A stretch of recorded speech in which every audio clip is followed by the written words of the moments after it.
Hello and welcome to Leon's Lockpad. It's Monday for me. Sorry I didn't make a video yesterday. It's my son's birthday today, and because he's at school we took him out to a theme park yesterday, so I was out all day, and as you know, we kids, by the end of the time we come back I was cream crackered, absolutely shattered, so I didn't have time for a video and I was too tired, so I thought I'd get one done today.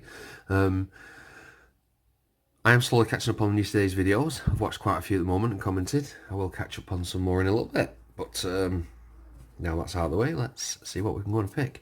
We are going to pick this very beautiful Lockwood Asser Abloy 334 45mm. This is the marine version.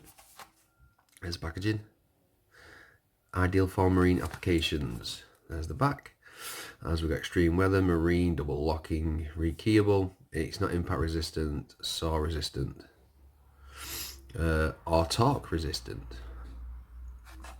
Security levels are 7, and corrosion resistance we are on 5.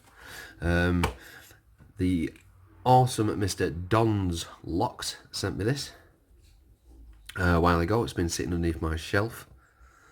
I thought, you know, it needs to get picked. I have picked it twice. It's a tricky little bugger. I'll show you the bits in a minute. Full stainless steel. I'll show you the bits. See, what threw me off is this one right there. Absolute top, the highest one. But it does work absolutely beautifully.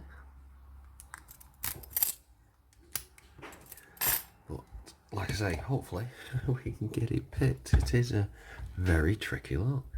I've picked plenty of Lockwoods. I've got Lockwood ovals and that, and I've picked Lockwood cylinders, but this one has been the most trickiest for me. I can't say why, because I don't know what's in it. I've not actually ever gutted it. So I'll leave that for the camera. Also, I hope everybody's doing well. Now one is really high up there at the top. Give me a second, let me. There we go. Oops, I'm using a Daz Evers hook. Beautiful pick this, and a tension wrench. Sparrows one. I always forget to do that sometimes. I think it's because I've got my daughter running around in the kitchen. I've got eyes in the back of my head while doing this. There we go, released tension then, and I dropped a pin and it gave me a little bit of a fault set. So I think maybe I'm going in the right direction. Hopefully I am. I think that we've missed that first pin again.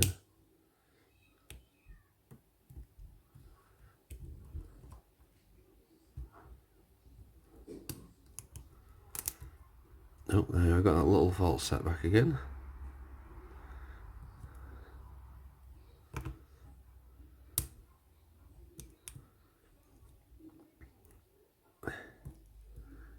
Got our number 4 there.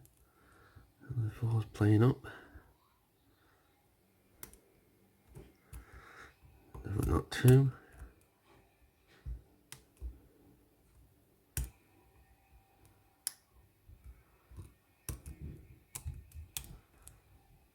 And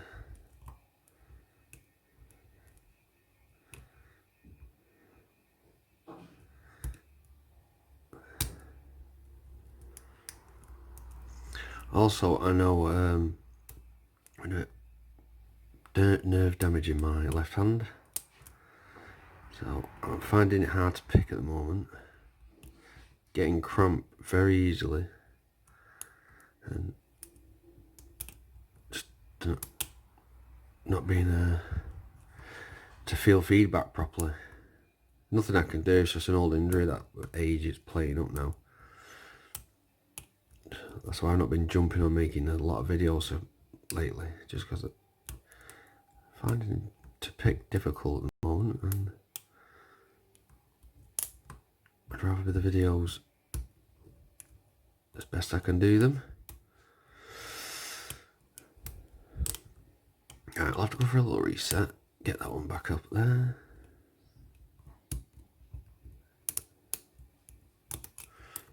Go for a full reset. There we go. I get that click off number 1. I know it's right up there now.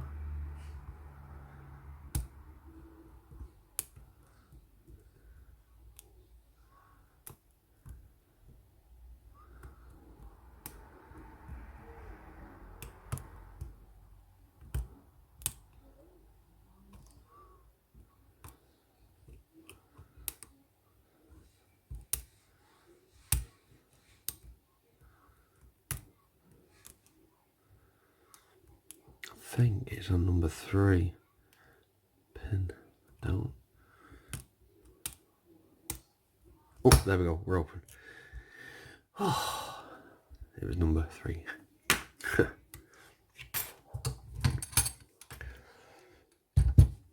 Right, let's have a look inside there. Yep, we have a screw. Oh, actually, sorry about this. Let me zoom back out. Get the camera facing down. Rather than watch my forearms.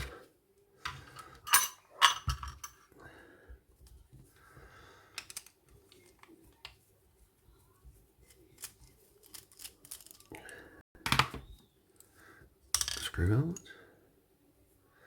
Take this out gently. There's our actuator in that.